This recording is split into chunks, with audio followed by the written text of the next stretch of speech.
Ang sulat ni Pablo sa mga taga-Filipos. Unang kabanata. Mula kina Pablo at Timoteo, na mga lingkod ni Kristo Jesus, para sa mga taga-Filipos na hinirang ng Diyos dahil sa kanilang pananalig kay Kristo Jesus, gayon din sa mga tagapangasiwa at mga tagapaglingkod. Sumainyo nawa ang pagpapala at kapayapaan ng Diyos na ating Ama at ng Panginoong Hesukristo. Nagpapasalamat ako sa aking Diyos tuwing maaalala ko kayo. Tuwing ipinapanalangin ko kayong lahat, ako'y laging nagagalak. Dahil sa inyong pakikiisa sa pagpapalaganap ng magandang balita tungkol kay Kristo, mula nang ito'y inyong tanggapin hanggang sa kasalukuyan. Natitiyak kong ang mabuting gawang pinasimulan sa inyo ng Diyos ay Kanyang lulubusin hanggang sa araw ng pagbabalik ni Hesukristo. Minamahal ko kayo, kaya dapat lang napahalagahan ko kayo ng ganito. At dahil magkasama tayong tumanggap ng pagpapala ng Diyos, kahit ngayong ako'y nakabilanggo o noong ako'y malayang nagtatanggol at nagpapalaganap ng magandang balita. Nalalaman ng Diyos na ang pananabik ko sa inyong lahat ay kagaya ng pagmamahal sa inyo ni Hesukristo. Idinadalangin ko sa Diyos na ang inyong pag-ibig ay patuloy na sumagana at masangkapan ng malinaw na kaalaman at pagkaunawa upang mapili ninyo ang pinakamahalaga sa lahat. Sa gayon, pagbabalik ni Kristo, matatagpuan kayong malinis, walang kapintasan, at sagana sa magagandang katangiang kaloob sa inyo ni Hesukristo, sa ikararangal at ikadadakila ng Diyos. Ibig kong malaman ninyo, mga kapatid, na ang nangyari sa akin ay nakatulong ng malaki sa ikalalaganap ng magandang balita. Nalaman ng mga bantay sa palasyo at ng iba pang naririto na ako'y nabilanggo dahil sa pagiging tagasunod ni Kristo.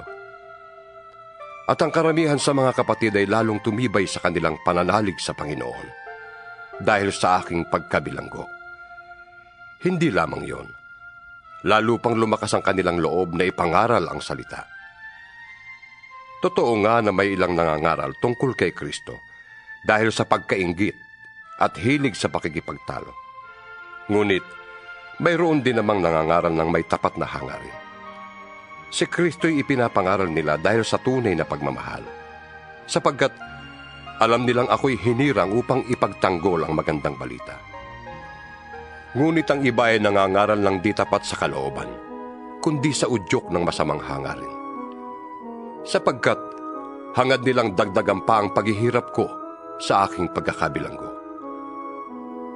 Ngunit walang anuman sa akin ang lahat ng iyon. Ikinagagala ko pa nga na si Kristo ay naipapangaral, maging tapat man o hindi ang hangarin ng ibang mga nangangaral. Ang isa ko pang ikinagagalak ay ang pag-asa na muli akong makakalaya sa tulong ng inyong mga panalangin at ng Espiritu ni Hesukristo. Ang aking pinakananais at inaasahan ay huwag akong magkulang sa aking tungkulin. Sa halip ay magkaroon ako ng lakas ng loob sa lahat ng panahon, upang mabuhay man ako o mamatay, ay mabigyan ko ng karangalan si Kristo. Sapagkat para sa akin, si Kristo ang buhay at pakinabang ang kamatayan. Ngunit, kung sa pananatili kong buhay ay may magagawa pa akong mabuti, hindi ko alam kung alin ang aking pipiliin. Nagtatalo ang loob ko. Ibig ko nang pumanaw sa mundong ito upang makapiling ni Kristo. Yamang ito ang lalong mabuti para sa akin. Ngunit alang-alang sa inyo, mas kailangan pang manatili ako sa buhay na ito. Dahil dito, natitiyak kong ako'y mabubuhay pa at makakasama ninyong lahat upang matulungan kayong magpatuloy ng may kagalakan sa inyong pananalig sa Panginoon. Kung magkagayon, lalo ninyo akong maipagmamalaki at lalo ninyong pupurihin si Kristo Jesus dahil sa aking pagbabalik sa inyo. Kaya nga, mga kapatid, pagsikapan ninyong mamuhay ayon sa magandang balita ni Kristo. Sa gayon, makabalik man ako sa inyong piling o hindi, makakatiyak pa rin na kung kayo'y nananatili sa iisang layunin at sama-samang ipinaglalaban ang pananalig sa magandang balita, huwag kayong matakot sa inyong mga kaaway. Magpakatatag kayo, sapagat ito mismo ang palatandaan na sila ay mapapahamak at kayo'y maliligtas. Sapagkat ang Diyos ang nagbibigay sa inyo ng tagumpay. Dahil ipinagkaloob niya sa inyo, hindi lamang ang manalig sa Kanya, kundi ang magtiis din naman alang-alang kay Kristo. Ngayon, kasama ko na kayo sa pakikibakang nakita ninyong ginagawa ko noon, at nababalitaan ninyong ginagawa ko pa rin hanggang ngayon. Ikalawang kabanata. Nagbibigay ba sa inyo ng kasiglahan ng buhay na nakaugnay kay Kristo? Naaaliw ba kayo ng Kanyang pag-ibig? May pagkakaisa ba kayo sa Espiritu Santo? Kayo ba'y may habag at malasakit na magtulungan?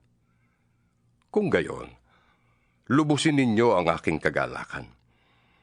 Maghari sa inyo ang pagkakasundo. Mabuklod kayo sa iisang pag-ibig at magkaisa kayo sa puso't diwa. Huwag kayong gumawa ng anuman dahil sa paghahangad ninyong maging tanyag. Sa halip, magpakumbaba kayo at huwag ninyong isipin kayo'y nakakahigit sa iba. Ipagmalasakit ninyo ang kapakanan ng iba at hindi lamang ang sa inyong sarili. Magpakumbaba kayong tulad ni Kristo Jesus. Kahit siya ay Diyos, hindi siya nagpumilit na manatiling kapantay ng Diyos. Sa halip, ay kusa niyang binitawan ang karapatan niyang ito at namuhay na isang alipin. Ipinanganak siyang tulad ng isang karaniwang tao. Siya'y nagpakababa at naging masunurin hanggang kamatayan. Oo, hanggang kamatayan sa krus. Kaya naman, siya'y itinampok ng Diyos at binigyan ng pangalang higit sa lahat ng pangalan.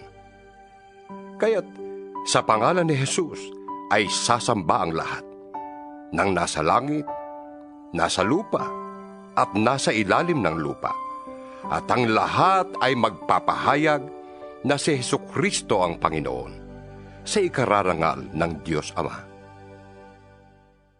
Kaya nga, mga minamahal, kung paanong lagi kayong masunurin noong kasama pa ninyo ako, lalo kayong maging masunurin ngayon, samantalang ako'y malayo sa inyo. May takot at panginginig na magpatuloy kayo sa paggawa hanggang sa malubos ang inyong kaligtasan. Sapagkat ang Diyos ang nagbibigay sa inyo ng pagnanasa at kakayahang maisagawa ang Kanyang kalooban. Gawin ninyo ang lahat ng bagay nang walang pagtutol at pagtatalo, upang kayo'y maging mga ulirang anak ng Diyos, matuwid at walang kapintasan, sa gitna ng mga taong mapanlinlang at masasama. Sa gayon, magsisilbi kayong ilaw sa kanila, tulad ng bituing nagniningning sa kalangitan, habang inihahatid ninyo sa kanila ang balita ng kaligtasan. Pagdating ni Kristo, ay maipagmamalaki ko kayo, sapagkat hindi nawalan ng kabuluhan ang aking mga pagpapakahirap. Kung ang buhay ko may maging handog sa inyong paglilingkod at pananampalataya sa Diyos, ikaliligaya ko pa rin yun, at hinahatian ko kayo ng aking kagalakan.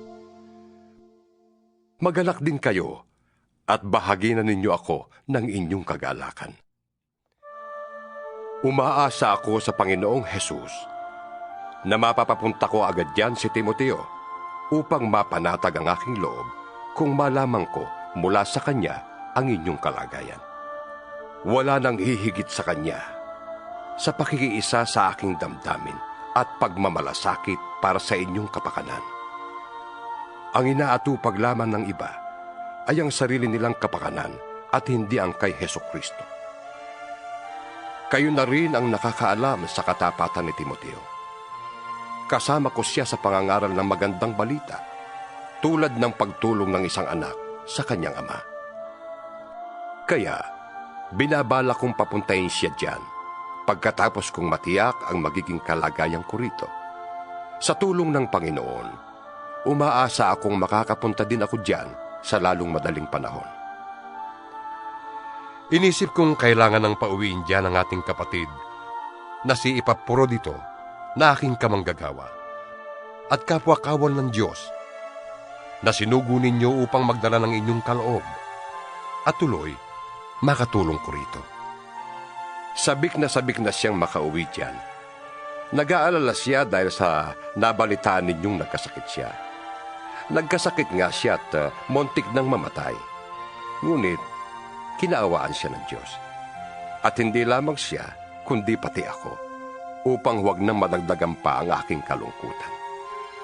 Kaya nga, ibig ko ring makauwi na siya riyan, sapagkat alam kong matutuwa kayong makita siyang muli. Sa gayon, mawawala na ang aking kalungkutan. Kaya, tanggapin niyo siya ng buong galak bilang isang tunay na lingkod ng Panginoon. Igalang niyo ang mga taong tulad niya. Itinaya niya sa panganib ang kanyang buhay sa paglilingkod kay Kristo, nang siya ang maglingkod sa akin sa halip na kayo. Ikatlong kabanata. Sa wakas, mga kapatid, magala kayo sa Panginoon. Hindi kaabalahan para sa akin na ulitin ang naisulat ko na.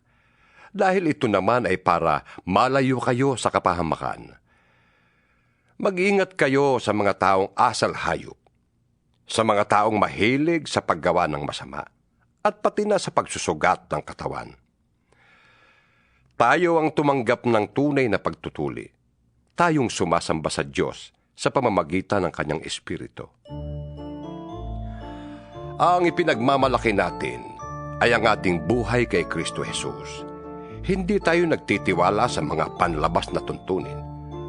Ang totoo, ako'y may sapat na dahilan upang panghawakan ng mga panlabas na tuntunin. Kung iniisip ni Numan na siya may katwirang umasa sa ganitong gawain, lalo na ako. Ako'y tinuli ng 8 araw mula nang ako'y isilang. Ako'y isang tunay na Israelita, buhat sa angkan ni Benjamin at katutubong Hebreo.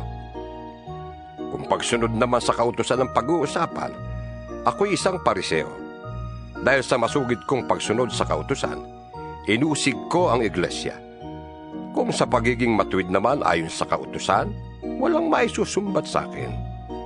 Ngunit dahil kay Kristo, ang mga bagay na pinapahalagahan ko noon ay tinuring kong walang kabuluhan ngayon.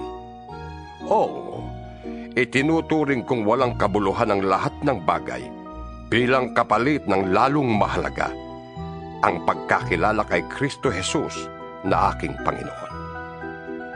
Ang lahat ng bagay ay ipinalagay kong walang kabuluhan. Makamtan ko lamang si Kristo at lubusang makasama niya. Ang aking pagiging matuwid ay hindi sa pamamagitan ng pagsunod sa kautusan, kundi sa pananalig kay Kristo. Ang pagiging matuwid ko ngayon buhat sa Diyos sa pamamagitan ng pananampalataya. Ang tanging hangarin ko ngayon ay lubusang makilala si Kristo, maranasan ang kapangyarihan ng kanyang muling pagkabuhay, makibahagi sa kanyang mga hirap, at maging tulad niya sa kanyang kamatayan, upang ako man ay muling mabuhay mula sa mga patay. Hindi sa nakamtang ko na ang mga bagay na ito. Hindi rin sa ako'y ganap na. Ngunit, sinisikap kong makamtan ang gantimpala, yamang ito ang dahilan kung bakit ako'y tinawag ni Kristo Jesus. Mga kapatid, hindi ko ipinapalagay na nakamit ko na ito. Ngunit, isang bagay ang ginagawa ko. Nililimot ko ang nakaraan at sinisikap na marating ang layuning nais kong makamtan. Nagpapatuloy nga ako tungo sa hangganan upang makamtan ang gantimpala ng pagkatawag sa akin ng Diyos sa pamamagitan ni Kristo Jesus, ang buhay na hahantong sa langit. Ganyan ang dapat na maging kaisipan nating mga matatag na sa pananampalataya. Kung hindi ganito ang inyong paniniwala, ipapaunawa yan sa inyo ng Diyos. Ang mahalaga lamang ay ipagpatuloy natin ang ating natutuhan. Mga kapatid, tumulad kayo sa halimbawang ipinakita ko sa inyo. Pagkukulan ninyo ng pansin ang lahat ng sumusunod sa aming halimbawa. Tulad ng malimit kong sabihin sa inyo, at ngayoy luhaang inuulit ko. Marami ang namumuhay bilang mga kaaway ng krus ni Kristo. Kapahamakan ang kahihinatnan nila, sapagkat ang dinidyos nila ay ang hilig ng kanilang katawan.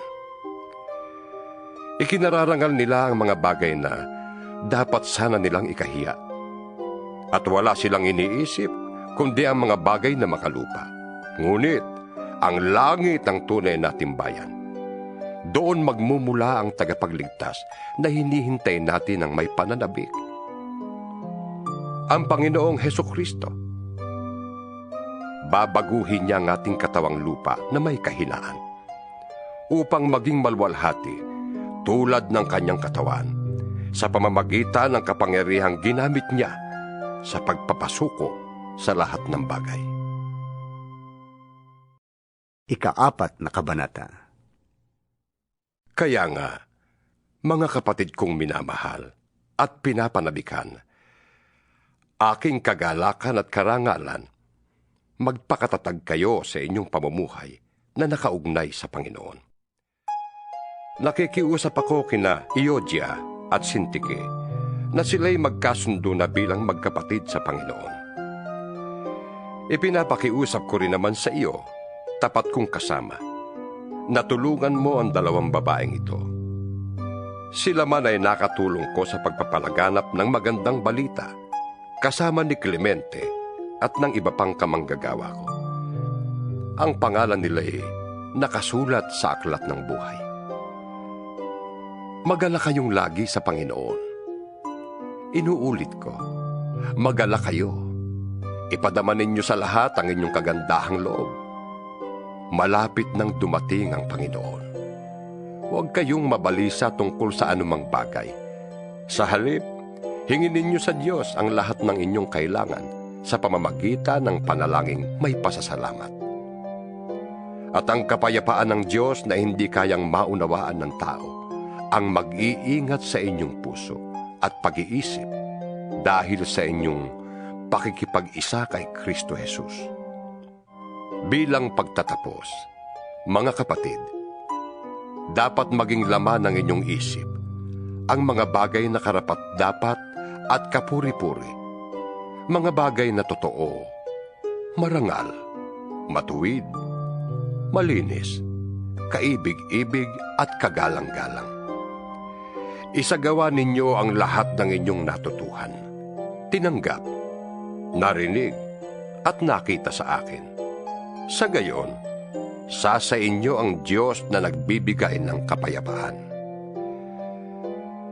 Labis akong nagagalak sa Panginoon, sapagkat pagkaraan ng mahabang panahon, minsan pang ipinamalas ninyo ang inyong pagmamalasakit sa akin.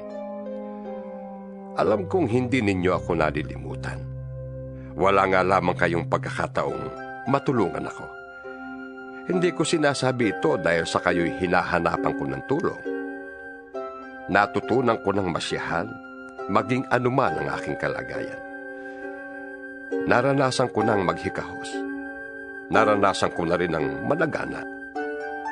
Natutuhan ko na ang lihim kung paanong masiyahan sa anumang kalagayan sa buhay. Ang mabusog o magutom, ang managana o maghirap. Ang lahat ng ito'y magagawa ko dahil sa lakas na kaloob sa akin ni Kristo. Gayunman, ikinagagalak ko ang ginawa ninyong pagtulong sa aking mga paghihirap. Alam naman ninyo, mga taga-Pilipos, na kayo lamang ang iglesyang nakahati ko sa hirap at ginhawa nang umalis ako sa Macedonia at nagsisimula pa lamang sa pangangaral ng magandang balita. Noong ako'y nasa Tesalonica na, makailang ulit pa ding pinadala ninyo ako ng tulong. Hindi sa hangad kong laging tumanggap ng mga kaloob, kundi Ang nais ko ay makatanggap kayo ng masaganang gantimpala. Narito ngayon ang katibayan ng labis-labis na kaloob ninyo sa akin. Higit pa sa pangangailangan ko ang tulong ninyo sa akin na dala ni Epaprodito. Ang mga ito ay tulad ng mabangong handog sa Diyos, mga alay na katanggap-tanggap at kaaya-aya sa Kanya. At buhat sa hindi mauubos na kayamanan ng Diyos, ay ibibigay niya ang lahat ng inyong kailangan sa pamamagitan ni Kristo Jesus. Purihin ang ating Diyos at Ama magpakailanman. Amen. Paratingin ninyo sa lahat ng hinirang ng Diyos at nananalig kay Kristo Jesus ang pagbati ko at ng mga kapatid nating kasama ko rito. Binabati kayo ng lahat ng mga hinirang ng Diyos, lalo na ng mga naglilingkod dito sa palasyo ng emperador. Naway sumainyong lahat ang pagpapala ng Panginoong Hesukristo.